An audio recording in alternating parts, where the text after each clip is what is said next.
হে জগতবাসী, আজ আমি শামীম আলী চিশতি আপনাদের সামনে একটি আলোচনা নিয়ে আসলাম। সে আলোচনাটি হলো 84 লক্ষ জনি ভ্রমণ করে এলাম মানবকুলে। এখন আমরা কি করতেছি? আছি ভুলে ভুলে। সেই ভুলগুলি হলো, যেমন আমরা একটা কথা বলে থাকি শরীয়তের ভাষায়, যে মানুষ যখন মৃত্যুবরণ করবে তখন দুনিয়াতে আর জন্ম হবে না। কিন্তু এটা শরীয়তের ভাষায় বলেছে, যা শুনেছে তাই বলেছে। কি বলেছে? যে হাসরের দিন মানুষকে জীবিত করা হবে। হাসর শব্দের অর্থ কি? মরুভূমি, বালুচর। তাহলে এই বাংলাদেশে এখনও মরুভূমি আছে। আর আপনি আমি যেখানে বসে আছি এটাও একটা মরুভূমি ছিল, বাড়িঘর হয়ে গেছে বলে এখন এটাকে কি বলতেছি? এখানে বাড়িঘর বলতেছি, গ্রাম সমাজ হয়ে গেছে, কিন্তু এটাই মরুভূমি। আর এখানেই আপনার আমার জন্ম হয়েছে। যাই হোক, একদল লোক এই কথাগুলো বুঝতে চায় না। তবে আমি আরও একটু ক্লিয়ার করে বলবো। আল্লাহ কিন্তু বলেছে যে যে যা করবা ঠিক তাই পাবা, যে যা করবা সে ঠিক তাই পাবা। এবং এটাও বলেছে যে আমি তা কাউকে কম দেই না, বেশিও দেই না, আমি সমান দিয়ে থাকি। কোরআন সাক্ষী, আল্লাহ কখনো মিথ্যা প্রবঞ্চনা করে না, আল্লাহ সত্য বলে। তাহলে আমি বলবো, একজন মানুষ পৃথিবীতে জন্ম নিয়েছে অন্ধ, পাও নেই, চোখ নেই, কান নেই, হাত নেই। তাহলে মানুষ তো আল্লাহরই সৃষ্টি। তাহলে একদল হাত পা চোখ নাক কান সমস্ত কিছু আছে, ব্যবসা করে চাকরি করে খাইতেছে। আরেক দল লোক অন্ধ বলে ভিক্ষা করে খাইতেছে। তাহলে আল্লাহ এখানে সমান দেখলো কই? আল্লাহ তো সমান বিচারক, কাউকে কমও দেন না, বেশিও দেন না। একজনকে সম্পূর্ণ শরীর দিল, কাউকে অঙ্গ প্রত্যঙ্গ ছাড়া পৃথিবীতে জন্ম হলো। তাহলে আল্লাহ তো সমান বিচারক, তাহলে তিনি অন্ধ কানা লুলা বোবা কেন? একজন প্রেসিডেন্ট, আরেকজনের প্রজা, আরেকজন গরিব,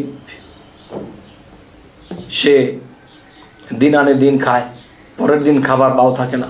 তো এখন বিষয় হলো, আল্লাহ তো সমান বিচারক, আল্লাহ অবিচার করেন না। তাহলে এখানে সমান কোথায়? এই জন্য বলি, কিছু কিছু শরীয়তের লোক বলে থাকে যে মানুষ মৃত্যু হলে দুনিয়াতে আর জন্মাবে না। যারা এই কথা বলে তারা এই বিষয়গুলা চিন্তা করে না, বোঝার চেষ্টা করে না, যা শুনেছে তাই বলে। আবার বলে কি, কোরআনে কোথায় লেখা আছে? কোরআনে কোথায় লেখা আছে যে মানুষ পৃথিবীতে আবার জন্ম হবে? আচ্ছা, হাদিস শরীফে স্পষ্ট আছে, হাসরের দিন আপনাকে আমাকে আবার জীবিত করা হবে, পুনরায় জীবিত করা হবে। তাহলে পুনরায় জীবিত করা মানে আমি এখন আছি, আবার পুনরায় জীবিত হতে হবে। তাহলে বোঝা গেল হাসরের মাঠে, হাসর মাঠ কি? মরুভূমি। আপনি আমি আছি কোথায়? মরুভূমিতেই আছি। যাই হোক, এখন যে কথাটি বলবো সেই কথাটি হলো যে কোরআনের মধ্যে অস্পষ্ট আয়াত, এই কথাগুলো আল্লাহ বলেছেন। এবং এটাও বলেছেন, আমি মানুষের মৃত্যু ও জীবন সৃষ্টি করিয়াছি পরীক্ষা করার জন্য। আল্লাহ কি বলতেছে? সূরা মুলুকের মধ্যে আল্লাহ কি বলেছেন? সূরা মুলুকের মধ্যে আল্লাহ বলেছেন, আমি মানুষের মৃত্যু ও জীবন সৃষ্টি করিয়াছি পরীক্ষা করার জন্য, তোমাদের মধ্যে কে কর্মে উত্তম। তার মানে মৃত্যু ও জীবন সৃষ্টি করিয়াছে পরীক্ষা করার জন্য। মানুষ কি একবার পরীক্ষা দেয়? বহু পরীক্ষা, তাহলে বহু জন্ম আছে। আচ্ছা, এখন যদি কেউ জন্মান্তরকে অস্বীকার করে তখন কি হবে? তিনি আল্লাহকে অপরাধী বানালো। যারা বলে যে না, আমরা পৃথিবীতে এসেছি, মৃত্যুর পরে আর এই পৃথিবীতে জন্ম আমাদের হবে না, তাহলে আল্লাহ সমস্ত মানুষের কাছে অবিচারক। আল্লাহ সমস্ত মানুষের কাছে অবিচারক কেন? আল্লাহকে যখন জিজ্ঞাসা করা হবে, হে আল্লাহ, তুমি তো সমান বিচারক, তার চোখ নেই কেন জন্ম থেকে? হাত নেই কেন? পা নেই কেন? সে গরিব কেন? সে খেতে পায় না। সে কালো কেন? সে ফর্সা কেন? তাহলে তুমি তো সকলকে সমান বিচার করো, সমান দিয়ে থাকো, তাহলে একজনের অঙ্গ প্রত্যঙ্গ নেই, আরেকজনের সব আছে, সমান বিচারটা করলে কই? তখন আল্লাহ জবাব দেবে কি? আল্লাহ তখন বলবে, এটা তোমাদের কর্মফল। কর্মফল কি? যে তোমরা যা করবে সে তা পাবে। যেমন তুমি বিগত জন্মে কারো হাত কেটে দিয়েছিল, সে তোমাকে অভিশাপ দিয়েছিল যে হে আল্লাহ, এই হাত কেটে দিলে এই হাত ছাড়া চলার যে কি কষ্ট তাকে বুঝতে দিও। তখন হাত ছাড়া আপনি জন্ম নিয়েছেন এই পৃথিবীতে, এখন হাত ছাড়া চলার যে কি যন্ত্রণা দেখুন। কারো আপনার সমাজ শক্তি ছিল, আপনার দলও শক্তি ছিল, অর্থনীতি ভালো ছিল, আপনার সেই অহংকারে একজন মানুষের চক্ষু দুটো কানা করে দিয়েছিলেন, অন্ধ করে দিয়েছিলেন। তখন সেই লোক চক্ষু দুটি ধরে বলছে, হে আল্লাহ, আমার চক্ষু দুটি অন্ধ করে দিল, এই চক্ষু ছাড়া চলার যে কি যন্ত্রণা, কি কষ্ট তাকে তুমি বুঝতে দিও। আল্লাহর খাতায় লিপিবদ্ধ হয়ে গেছে, সে পরজন্মে তার জন্মের পরেই দেখে তার চক্ষু নেই। তার মানে তুমি যা করবা ঠিক তা পাবা। তুমি কারো চক্ষু অন্ধ করেছিলে, আজ তুমি অন্ধ হয়ে এলে। কারো হাত কেটে দিয়েছিলে, আজ তুমি হাত ছাড়া পৃথিবীতে জন্ম নিলে। হাদিস এই কথাগুলো ক্লিয়ার করেনি।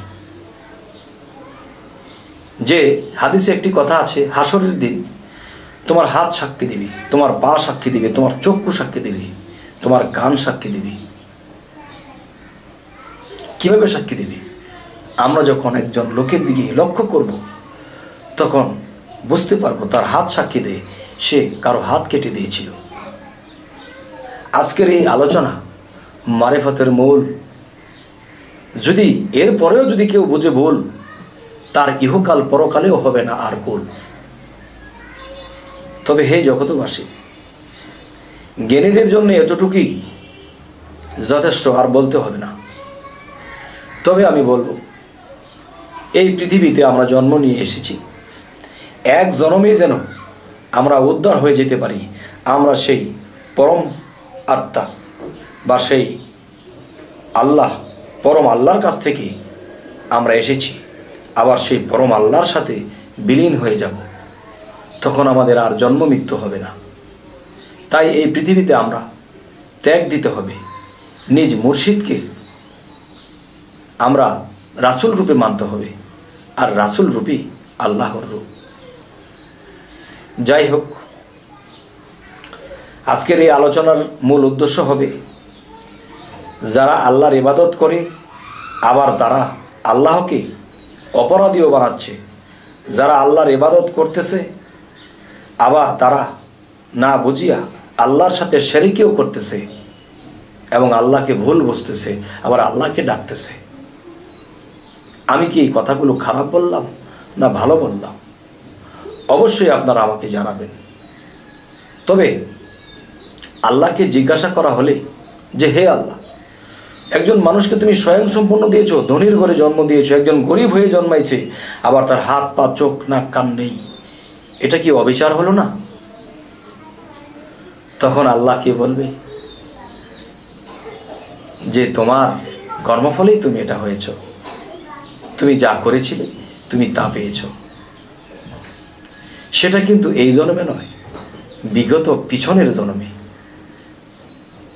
এটা কোরআন স্পষ্ট লেখেনি, আবরণ সৃষ্টি করে লেখা হয়েছে। হাদিসের মধ্যে আবরণ দেওয়া হয়েছে, আর জ্ঞানীরা এখান থেকে তুলে নেবে, কিন্তু অজ্ঞানীর সংখ্যা বেশি, তারা তো এটি বুঝতেছে না। তাই আজকে ক্লিয়ার করে বলার চেষ্টা করলাম ইনশাআল্লাহ। তবে এই বলে রাখবো, আমাদের চ্যানেলের আলোচনা যদি আপনাদের ভালো লাগে তো অবশ্যই সাবস্ক্রাইব করুন এবং এই কথাগুলো মানুষকে শেয়ার করার মাধ্যমে পৌঁছে দিন, যেন মানুষে এই কথাগুলো বুঝতে পারে এবং আল্লাহকে ভয় করে, আল্লাহর কাজ করে, আল্লাহর সাধনা করে। সকলেই ভালো থাকবেন। আল্লাহ হাফিজ।